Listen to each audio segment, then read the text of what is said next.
What is going on, my mad people? Welcome to Madime, and I'm your host, the Madcrown. And here we are to have another review of Tokyo Ghoul Re, Episode 2. And I gotta say, the way this show is paced, you got a lot to talk about, even with just one episode. There were so many callbacks from the original series, you just don't know what to do with it. So let's just try to pace myself, because my god, this is gonna be pretty hard. Okay, let's just start off with Kaneki's perspective in all this. Heise, we all know Heise is Kaneki, but a different form. It's like something happened to Kaneki in the past that caused him to become a new kind of person. And Heise seems to be very aware of this person. He even was telling to Arima that his former self was trying to whisper, like he keeps hearing more whispers about someone trying to take over his body and stuff. So yes, we have confirmation that this is officially Kaneki. Especially with Nishio, he was fighting Nishio. Turns out Amaru was actually Nishio. Yeah, it was not big surprise. His Kagine looks similar but yet more advanced at the same time. It's not like what it did before when it was kind of blue-like and he was using his legs a lot. So seeing that aspect, we now know that the question is, why is Nishio looking at their torso? What is the true reason of everything that they're doing? So seeing Heise pretty much going out of control in the whole entire squadron. I believe that was Zero Squadron that went after Kaneki. And of course, Mata was there to shoot him in the head. So despite how Heise is this person, he cannot control himself when he goes in that state, because Kaneki is a very powerful being. And so it seems like they are aware of what Kaneki is, what Heise is, and they're trying to keep him under wraps. If he acts normal, like a regular investigator, they'll treat him as a human. But when he goes in that ghoul form, they'll treat him as a ghoul, and if he does go out of control to the point that they can't do nothing about it, they are forced to take him down, meaning shooting him in the head, and he's able to regenerate back from that. So you can tell he's a higher form from what his disciples are. So seeing that aspect, we see how Arima, the person that Kaide looks up to, is like a father figure to him. As they were just talking, Arima was coming at him, fighting, practicing, a little sparring match. And then of course he sees Mato as his mom. And so it makes you wonder that Mato's aware that Kaneki probably had some involvement with her father's death, but despite everything that has happened, she is able to forgive all that and just do it for the sake of the CCG. So I gotta really applaud her for that. I don't know what I'd do if I knew the person walking right beside helping them, knowing that this is the same person that caused someone I hold dear to me to die. I don't think I would be able to take that very well. Now let's go on the aspects with the disciples. Ure. He does not learn his lesson in this at all. Because of his actions, he'd been demoted. He's no longer the captain. Instead of is Shirazu. Shirazu, the guy pretty much who seems more of a main character than Ure is now the captain. But however, he doesn't have much confidence in himself. He thinks he's pretty awesome, but he don't think he's leader material, because he thinks a leader is just someone that should be smart. However, Ure was smart, but however, he let his brains get over everything to the point that it caused everyone else to be in danger. However, that's not the point. A good leader is someone that looks after everyone in the squadron. They know how people are feeling. They go around asking. They care about the people that they are leading, not just giving out orders. Each and every person is a part of them. So because of that, Heise probably believes that Shirazu has what it takes to be a leader. Even though right now he's not showing it, but probably later down the line we'll finally see it. And speaking of the disciples, we also get to see Psycho. Finally we get to see adorable little Psycho. And I do believe that Psycho is actually one of Ishida's favorite characters that he has created in the show. Also the manga, because you can see some of his Twitter feed sometimes. The profile pic was Psycho, and I remember years ago when I was following him on Twitter. So we can see Psycho. She's a neat, pretty much. She plays her video games, and when she's not playing her video games, she runs downstairs and she grabs the whole ham to herself. and she just runs back upstairs. Like, that's adorable. I can't help it. I can't wait to see more of Psycho in the series because she's actually a fan favorite when it comes to Tokyo Ghoul. And the more you see more about her, you'll see where I'm coming from.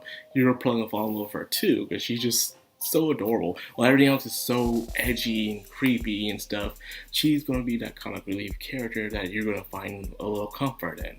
So yeah, get ready for Psycho. Now, as for Muzuki. Muzuki is being hunted right now. Ever since her run-in with Torso, it has shown that Torso is now scared. He knows that the CGG is after him, and now he is forced to stay with a Guri tree no matter what. And however, he sees this as an upside quickly inside. Well, maybe it's best for him to,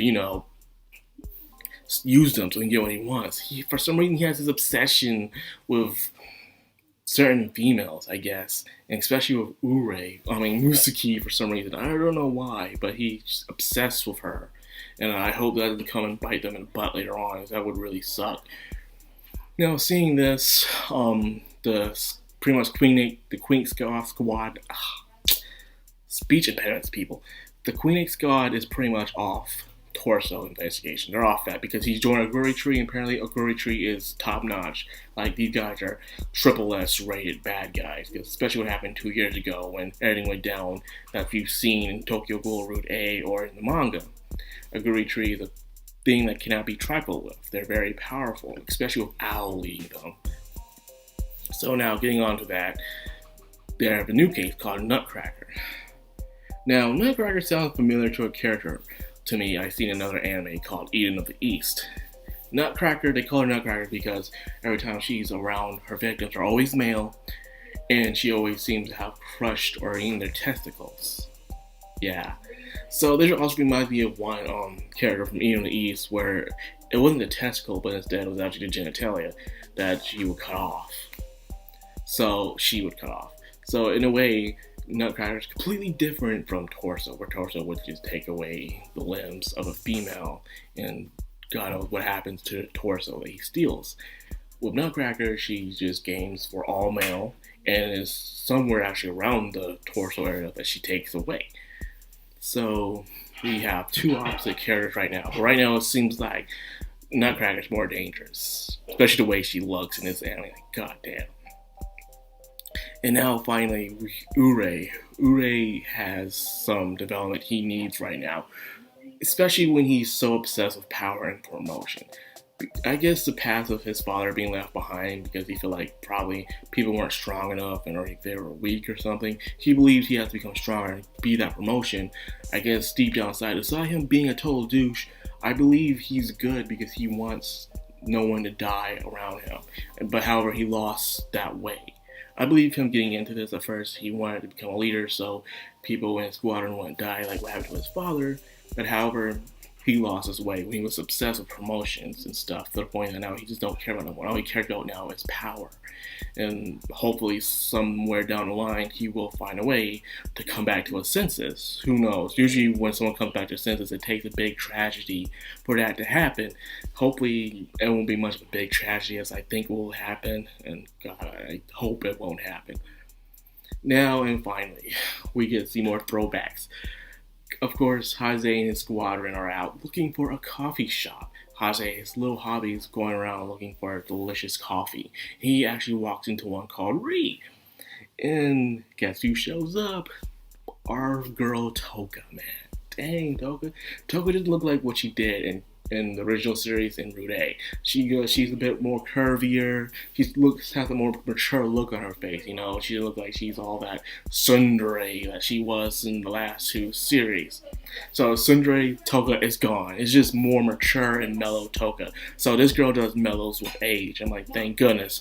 So finally we see Haile drinking the coffee, smelling it, and he also cries. Only one part of him cries, and I believe that's his left side. It cries.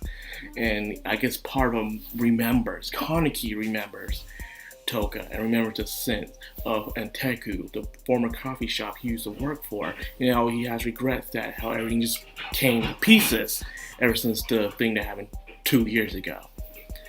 And so, yes, that was a very sad scene, man. So yeah, this show felt some feels. We got some more understanding of some of the characters, especially Urei and his obsession of power. We got to see how Kaneki slash Heise has this pretend family, pretty much. He said it himself that they're just playing to pretend family, you know. Um, Arima and Mado are the mom and dad, and Kaneki is the son, and the under squadrons are pretty much the kids. And because I remember when Arima said, "I would like to see my grandkids," so he does consider Heise as family or as pretend. We don't know, but so far things seem to be it could be that way. So yes, this episode of Tokyo Ghoul Read was pretty interesting. We had some understanding about some of the characters and new light of new enemies that are on the way, and also get to see a lot of throwbacks from Nishio, from Toka, and pretty much more as well. Also Arito. I forgot to mention Arito. Arito's in this as well. He is still in a Aguri tree, by the way, and he seems to be a lot more powerful. And by the way, Arito is, he has pretty much taken the role of Rabbit. Because in the beginning, Rabbit was usually Toka, but to get the CTG off of Toka so she lived a normal life, Arito pretty much took the mask and became the Rabbit. So now I believe Mado's gonna believe that Arito is the one that killed her father. Because they are saying that Rabbit is the one that killed Mado, and they're saying he, not she. So I guess Toka's in the clear for now. But knowing Tokyo Ghoul, something's bound to happen. So I want to put my eggs in one basket. So anyways, yeah. So far, how I really feel about Tokyo Ghoul Re so far, it's not bad, people. It's not bad. Yeah, it's rushed, but it's okay. I enjoy it. So anyways, I hope you guys didn't like this video. If you did, please leave a like, comment, share, subscribe, and of course, hit the bell icon so you can get more notifications from yours truly. This is Madime, signing out.